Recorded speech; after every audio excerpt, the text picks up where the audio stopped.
If you deal with excessive blushing, my goal for this video is to trigger you, because I believe your blushing problem is just caused by your beliefs. You're believing something to be true that isn't. That's what's making you so afraid, so embarrassed, so anxious about this. And that's why nobody else is anxious about their own blushing whenever they blush.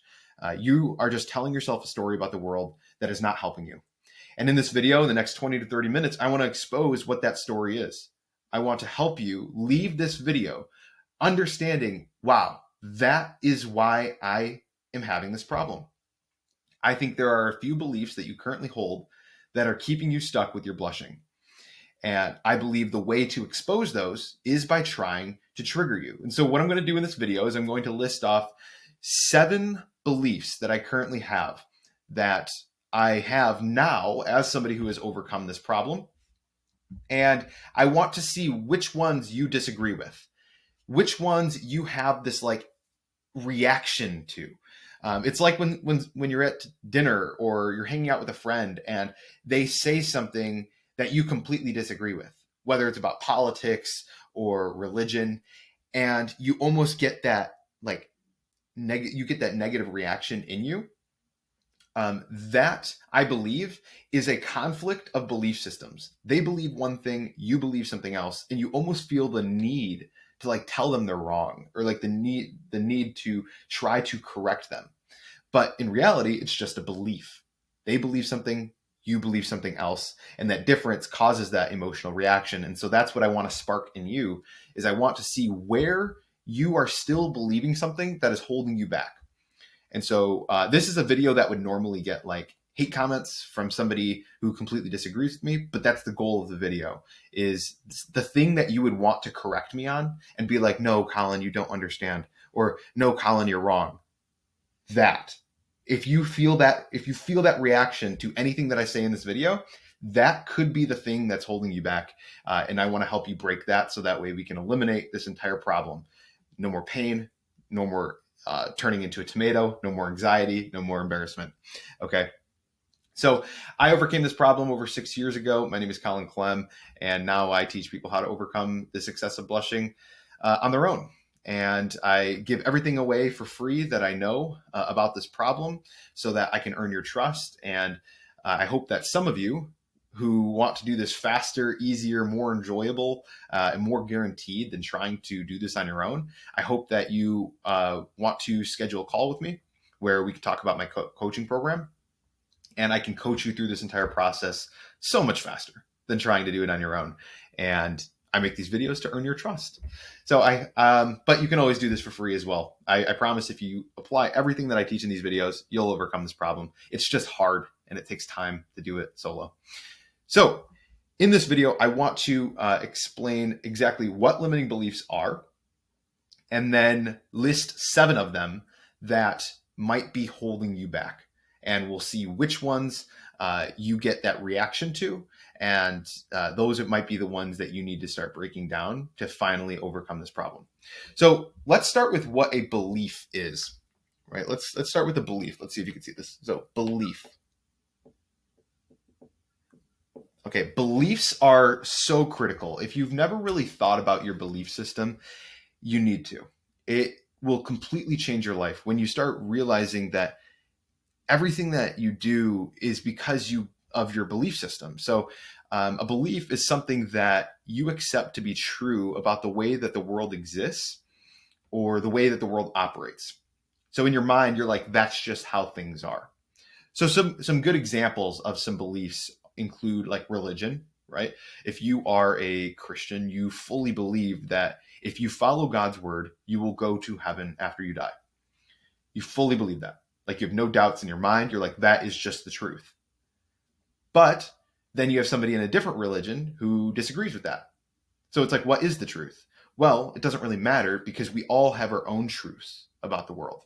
You get to choose your beliefs, and your beliefs come from all of your inputs.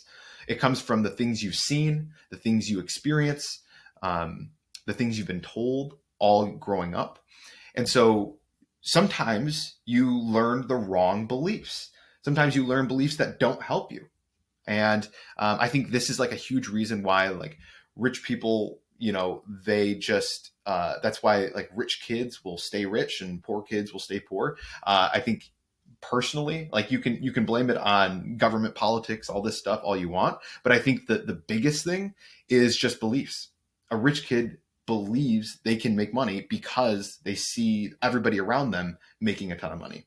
A poor kid doesn't believe they can make money because no one around them is making money. And that's why it's so, I feel like that's the main reason why it's so rare. And if you disagree with me right there, that could be a mindset that's holding you back. You might be shifting blame to somebody else other than yourself. So, but that's not one of the 7 beliefs that I want to get into in this video.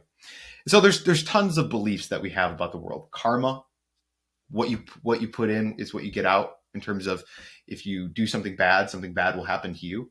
A lot of people believe the world operates that way, and so they avoid doing bad things because they don't want something bad to happen to them. It alters their behavior because they believe that's genuinely how the world works.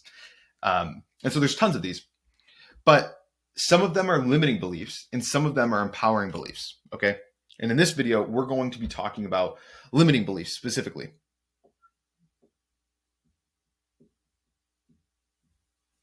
Limiting beliefs. Okay. I hope you can see that.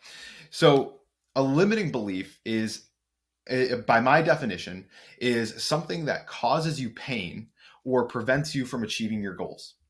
Okay, that is a limiting belief, in my opinion. And so then on the vice versa, you have empowering beliefs. And I think an empowering belief is something that reduces your pain and helps you achieve your goals. So like I mentioned earlier in the video, actually, a limiting belief could be like believing that things are out of your control.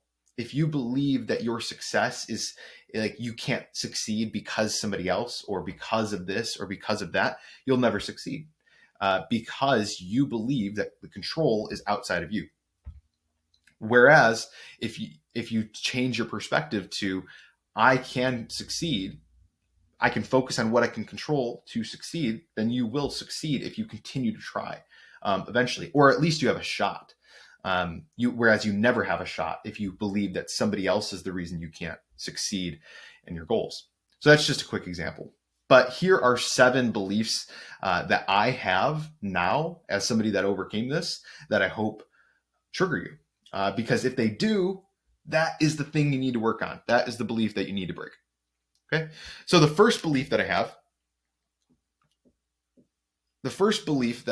that is empowering for me, that you might not have, is that you can and will overcome this. If you don't believe that you can overcome this or you will overcome this, then that's the first belief. Like you have to believe that you can't, there is a way for you to overcome this. If you don't believe that, then there's no point in watching anything else that I say. Like stop. You have to break that belief. You can and will overcome this if you need, because all you need to see is me. I am proof. I am proof. You go online, you can read about other people who overcame this as well. You don't need medication. You don't need therapy. You don't need surgery. You don't need any of that. You can overcome this for good without all of that. Okay. And I love the quote. I can't remember who said it.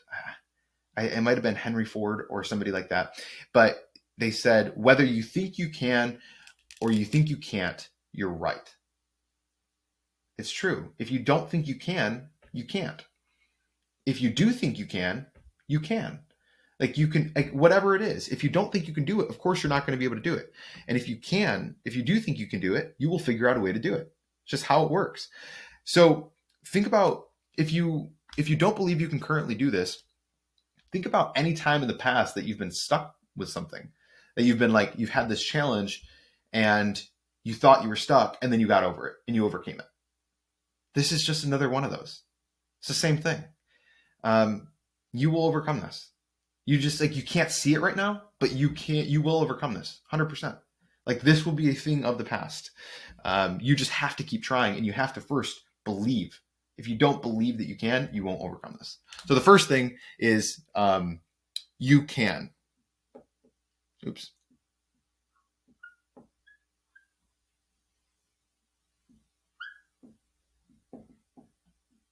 Okay, you can and will overcome this. Okay.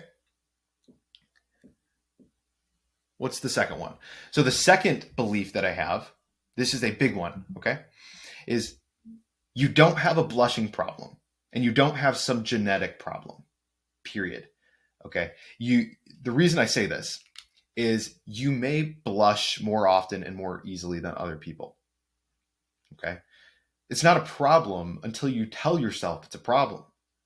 That's not a problem until you say, I shouldn't be this way. That's the only reason this is a problem. Okay. Because, like, I could, for example, I used to be super insecure about, like, I have like a mole right there. I have a scar on the back of my arm. I used to be insecure about that because I believed I shouldn't have this. I believed that in order to be normal, be attractive, whatever, I can't look like this. And that this is contradicting somebody who's attractive, somebody who's normal. But I just stopped believing that. Like that belief didn't serve me at all. And so I learned that it's like fine. And if somebody was to tell me that, I would simply disagree. And that's it. Like so it's the same thing with your blushing. It's like you're believing you shouldn't be seen blushing. And what it really is just the problem is that you believe that. And problems in general only exist when you wish that reality was different than what it is. The better you can get at accepting reality for what it is, the less problems you have, period. You have to stop wishing some fantasy that's impossible was true. That's what causes your pain. The gap between your reality and the fantasy that you want is what causes your pain. It's sometimes okay if that fantasy world is possible, but you will blush for the rest of your life. That's just your nervous reaction. So you have to stop trying to be someone who doesn't blush. Like if that's your goal, that's the wrong goal. And that's why you will never get over this. You have to shift your perspective. You have to shift your goal. You have to realize that blushing is not a problem. Okay, I'm going to write that down.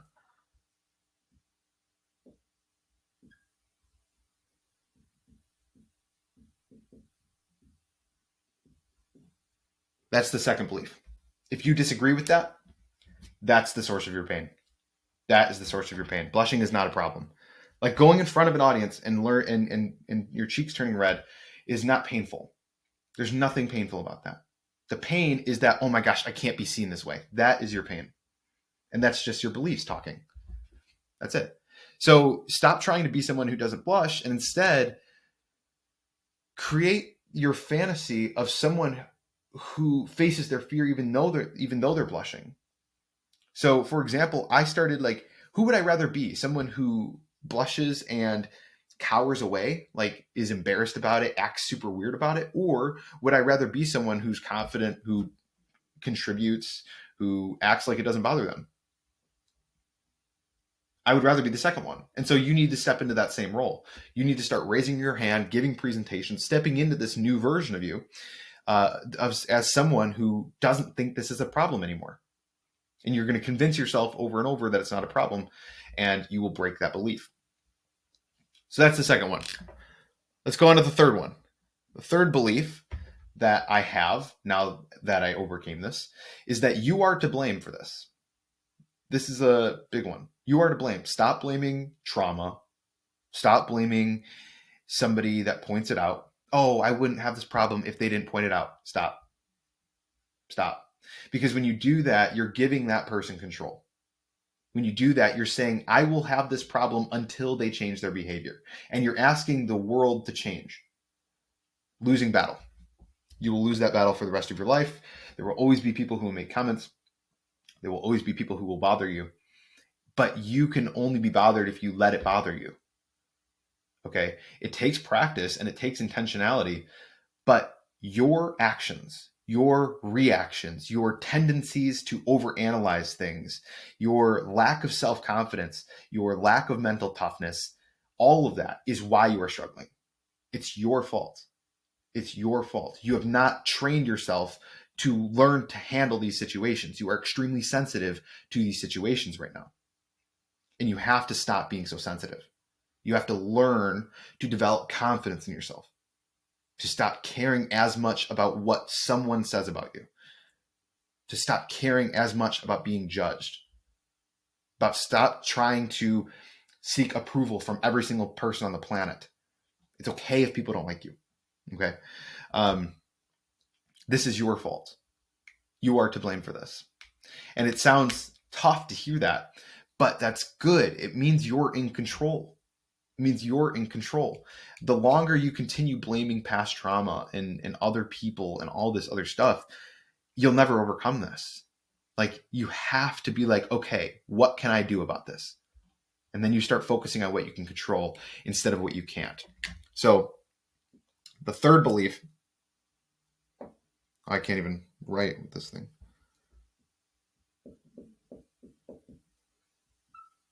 It's your fault. Okay. Let's move on to the fourth belief. Okay. So that's the third belief, is it's your fault. So let's move on to the fourth belief. And this is the huge one. This is like the whole source of your problem, in my opinion. Blushing is not embarrassing. There's nothing embarrassing about blushing in front of people. Embarrassment is a belief. It's a choice. You only believe blushing is embarrassing because you think it's contradicting the identity that you want. You care so much about being somebody who is smart, about being somebody who is confident. And rather, you care more about looking that way than being that way. That's huge. Instead of being confident, being smart, being attractive, you name it, you'd rather look it to other people. You care more about putting on that appearance for others than actually being it. So instead of like giving a presentation and like doing well, that is somebody who is confident, in my opinion. But because you're blushing, you think that makes you look unconfident, therefore you shouldn't even do it. Like, blushing is not embarrassing. You're judging, you're trying to create this identity of somebody who looks a certain way instead of somebody who acts a certain way. And I think it's just wrong. The solution is to change your desired identity. Stop striving to be someone who doesn't blush. Strive to be someone who can face their fears even though they know they're going to blush. Somebody who can contribute openly in a conversation and not care about their blushing. Strive to be that person. Strive to be somebody who gives great presentations. Somebody who contributes very well in a group discussion. And when you make that your goal, the blushing is like not a factor anymore. If somebody was to point out the fact you're blushing, you'd be like, and I'm giving an amazing presentation. This is what I care about. That's what you care about, is the fact that I was blushing. It just becomes a non-issue. You're only finding it embarrassing because the only thing that matters to you right now is how you look to other people. And that's why you find this embarrassing. So blushing is not embarrassing at all. There's nothing embarrassing about it. You are choosing to believe it's embarrassing. And when people tell you it's not embarrassing, you cannot start defending your belief. You have to break that. I see people all the time. They're like, oh, it's not embarrassing. And then somebody who's suffering will say, oh, yes, it is. Oh my gosh, it's so embarrassing. Stop. You are defending the belief that is causing your pain. When somebody tells you it's not embarrassing, ask yourself, yeah, why do I find it embarrassing? If somebody's telling you it's not embarrassing, they're telling you it's not a problem, and then you're the one saying, oh, yes, it is. You're defending why it's a problem, and you're making your belief stronger that this is something to be so concerned about, when in reality, you're the one making it a big deal. So, not embarrassing is this fourth one. Okay, that's huge. It's not embarrassing at all. Number 5. Okay, let's see what this fifth one is. So the fifth one, you have to get over this one. You don't need everyone's approval. You don't need everyone's approval. The reason I see most people struggling with this is they're trying to fit in with everyone. Like they care about every single person's opinion. They can't have anybody who doesn't like them. They can't, you got to stop being so sensitive. You have to stop striving to fit in with everybody. because you don't even want to fit in with everybody. Let's be real. Like, there's people that you don't even like, and you're trying to like put on some fake image to like keep things friendly between you and them when you don't even care about the relationship to begin with. And you got to stop doing that. There's people that you're afraid of their judgment when you wouldn't even listen to their advice. Like, you don't even really care about what they say. You don't even really like them. You have to learn to filter out their judgment. If you don't like them, filter out their judgment. One of the best pieces of advice I ever got was, if you wouldn't listen to their advice, don't listen to their criticism. So only take criticism from somebody that you respect, from somebody that you admire. And so for this goal of you don't need everyone's approval, what you need to do is you need to choose a single identity of who you want to be, and then choose the people that respect that identity or that embody that identity as well. So pretty much you only care about doing certain things to really impress other people.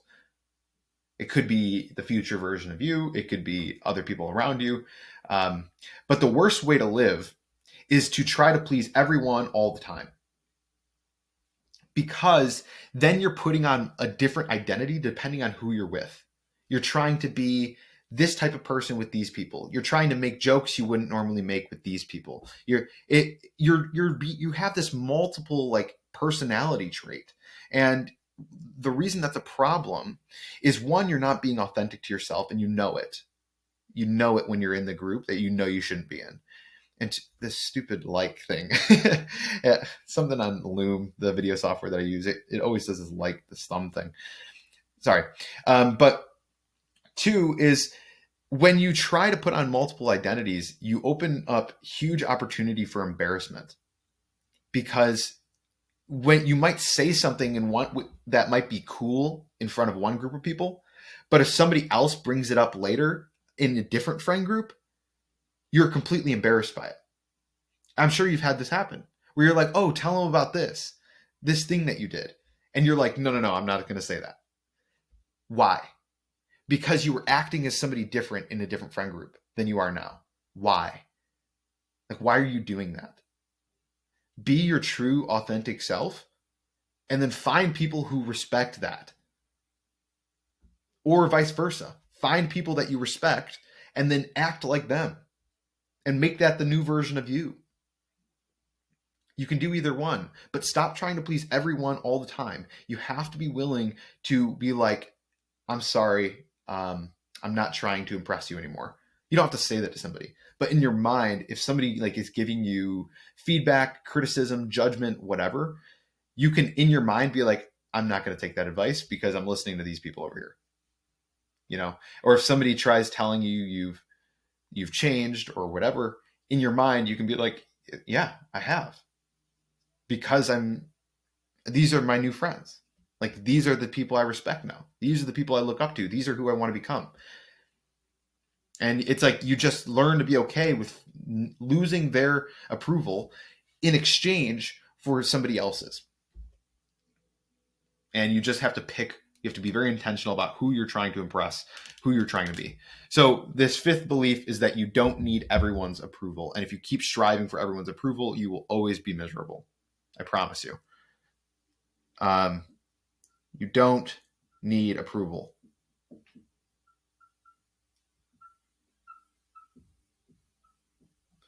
Okay. 6, 2 more. 6th one. This one's going to be the most this one's going to be the most controversial one on this entire video. So this is the belief that anxiety does not need medication ever. I don't think anxiety needs medication ever. Doesn't matter how bad it is. You will never convince me that anxiety needs medication, and here's why. Okay, so this one I hope sparks something in you right there. Because I don't hear many people saying this. Many people like to cater to people and say, oh yeah, maybe you need medication. I disagree entirely. So here's why.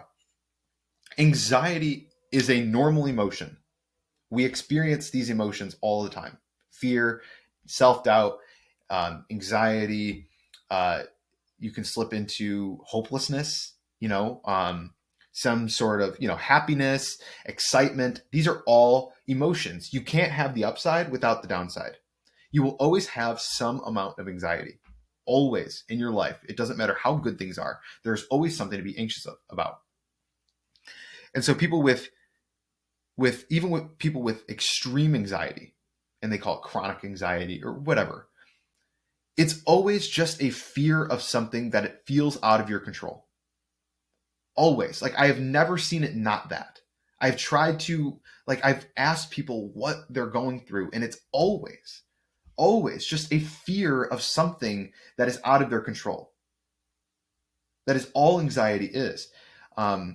It's like, I hope he doesn't do this. I hope this doesn't happen. Or like, what if this happened? Like, those thoughts are anxiety, right?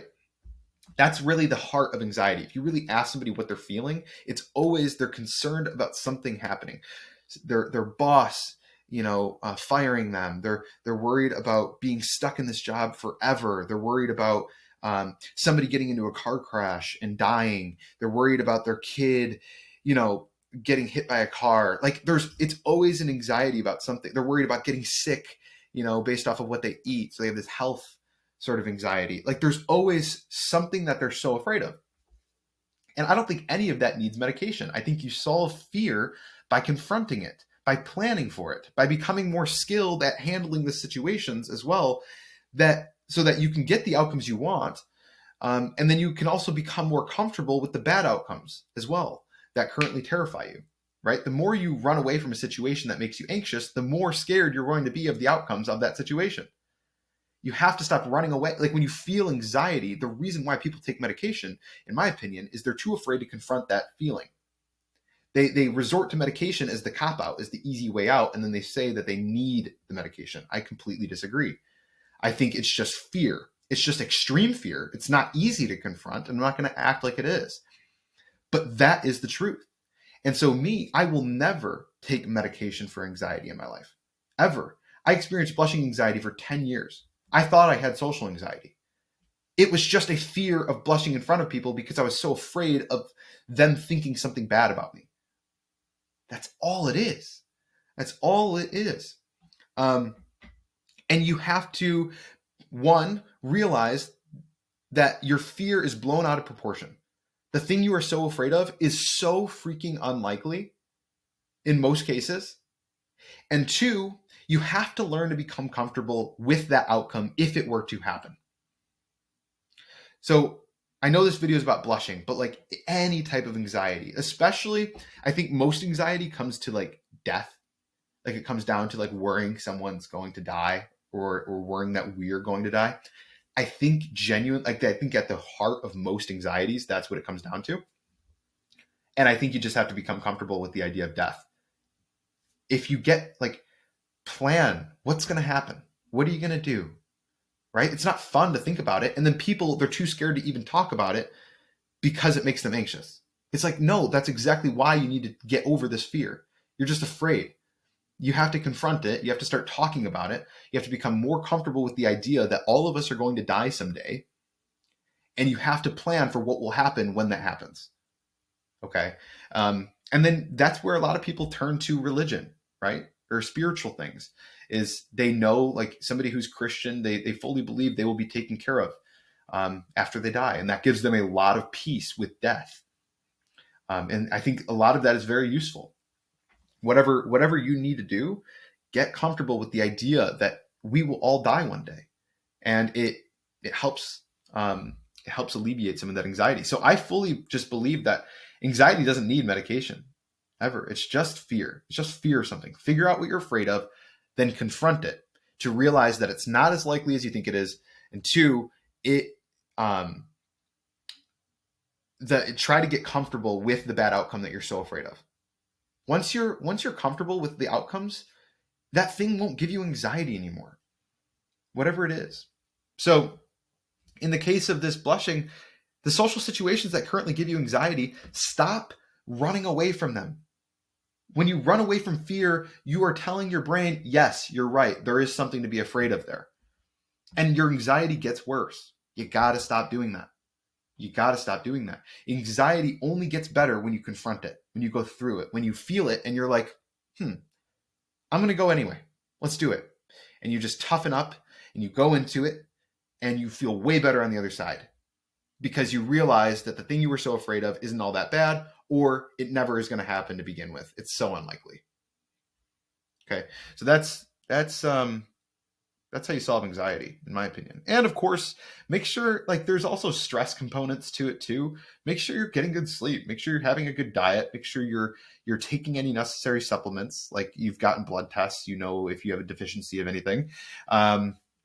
Make sure you're having some form of social interaction, because isolation will really make your problems seem much worse than they really are, because you have nothing to compare it to. You're in your head all the time, whatever.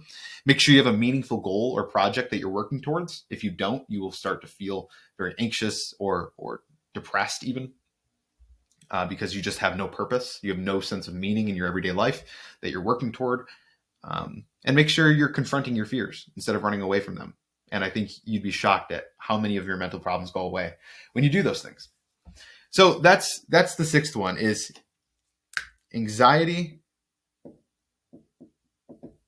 meds. No anxiety meds ever, in my opinion. And the reason that's also good is that means that anxiety is in your control. Like, you can solve it. Like, today, you can start solving it. It takes time. It takes repeated exposure to the thing you're afraid of, but you can do it, like, without a doubt. And again, people you'll want to disagree with me on that. I encourage you to analyze that thought process that you currently have, that emotional reaction you maybe have when I say that, and ask yourself why you are about to defend why you need medication. Because I think it's like, whatever you believe is the truth. Like, I will never take I will always get over it because I will try everything without taking medication. And once you truly try everything, once you try all new perspectives, once you talk to different people, once you try getting coaching, all this stuff, you will overcome it. Like, you'll realize you never needed the medication. Anyway, that's the sixth one. The seventh one is, you don't need to analyze your past to heal trauma. Okay. So I'll just say, analyze past trauma. Okay. So the reason I say this one, the reason I included this one, is because a lot of people love to blame their past trauma for this, or for any mental problem. And I think the word trauma has just been blown up, like, too much. I think it's like the go-to of, people don't want to take responsibility for anything anymore because they're like, oh, well, something happened to me in the past. It's like, yes, that might be true, but, like, what are you going to do about it? Like, what are you going to change? You know what I mean? And I think trauma in particular, people treat it like it's this characteristic of yours. I don't like this. People treat it like it's this thing you carry with you. I don't think so. I think what it is, personally, and again, you're going to feel disagreement on this, and that's good, because I think that might be what you need to shift your perspective on just a little bit. I think that trauma is a permanent behavior change based on an intense learning event. I get that definition from Alex Hormozy. So basically, you had something happen in the past, or you grew up a certain way and you were exposed to a certain behavior, whatever, and it caused you to learn a behavior that you have carried with you, right? So I don't think you carry, like, this. Trauma isn't a thing you carry with you. I think it's just a reaction you have. It's like, when this happens, I do this. It's just something you learned. And I don't think you need to understand what caused it to fix that. So people will, like, if it gives you help, if it helps you have mental relief to basically, overcome this trauma by understanding what caused it in the past, if that gives you some sort of mental relief, go for it. I encourage you to. But I truly don't believe you need to see, like, a therapist to solve trauma. I think you just have to figure out what is the reaction that I have that is not helping me. And so in your case, it's like when I go into I avoid social situations because of my blushing. That is the wrong reaction. That's all it is. You don't have to figure out when you started doing that. It doesn't matter, because then all you need to know is that you shouldn't be doing that. You need to start going into social situations and learning that your blushing is not going to stop you, that your blushing is not going to kill you. You don't need to know the first time that it happened to start doing that. So if it helps you like have some sort of mental relief to know how it started, go for it. I still don't even think you'll know. I think you're just going to take your best guess. You're going to think back to the earliest memory you can and then be like, yeah, it was that. But you really don't know. Like, you don't know for sure, because there could have been something before that that you can't really remember. So I just don't think, I don't think it's this thing that you carry with you. I think it's just a lesson that you have in your head that is wrong. That's not helping you. But at the same time, there's good trauma as well, which sounds crazy. But like somebody who is irresponsible and they're like drinking and driving and they're just reckless, and then all of a sudden they get into a car accident and they're like, they like break a leg or something, they almost kill somebody. That is a traumatic event. But the lesson that they learn from then on out is never to drink and drive again. I would argue that that's good trauma. It sucks that they had to experience that, but they learned the hard way. Anytime you say like you had to learn your lesson the hard way, I would say that's a form of trauma. It's like you go through some event, you're like, wow, I never want that to happen again. And then you start acting differently after that to avoid that bad outcome. But in this case, it's like you had one bad experience with your face turning red in front of people and getting judged for it. And now ever since, it's all you think about. And you just have to stop letting that stop you. You have to stop thinking about it. It sounds ridiculous. It sounds like that's like the worst advice. I hate when people say that, but it's true. And the way that you do that is by going into these situations and unlearning the association you've built in your head. You believe that social situations are something to be afraid of because you're going to turn red and people are going to judge you for it. You have to break that. You have to start going into social situations and learning to build your confidence on something other than your blushing. Like, try to be a good conversationalist, try to be a good presenter, try to be a good contributor in your workplace. Make that your goal. And then you do that over and over, and you start creating a positive association with social events because you're actually pretty good at presentations, or because you're actually pretty good at running meetings. And you stop worrying as much about the blushing because it's not your focus anymore. And so, yeah, I don't think you need to analyze your past to start fixing trauma. I think you just need to just start changing your behavior and trying to alter your reaction to a certain stimulus. That's all. So that is 7 beliefs. I hope one of those triggered you, at least, because I want to have opened your eyes to where you may be thinking about this all wrong. And you might have these beliefs that are holding you back and stopping you from overcoming this. So leave a comment if any of them resonated with you, if you had that emotional reaction to any of these. I encourage you not to defend your belief. You can if you want. You're not going to convince me because these beliefs help me. Like, even if I'm wrong, quote unquote, by scientific standards, it helps me feel empowered. I don't feel hopeless when I believe that I can solve my anxiety without using medication. That makes me feel so in control of my life. So you're never really going to convince me out of these beliefs. I don't think you'll teach me about trauma differently. Just because it helps me to be like, okay, trauma is, I learned something in the past that I still think is true, but it's not helping me. Like somebody did something, I learned something some way, and now I need to unlearn that thing. Otherwise, I will not succeed. Okay. So like, that's how I see trauma. And so I try to figure out, what am I doing that's like sabotaging my success? And then I start unlearning that behavior. But I don't go in my past and try to figure out what it was, because I just don't think it's necessary. So, yeah.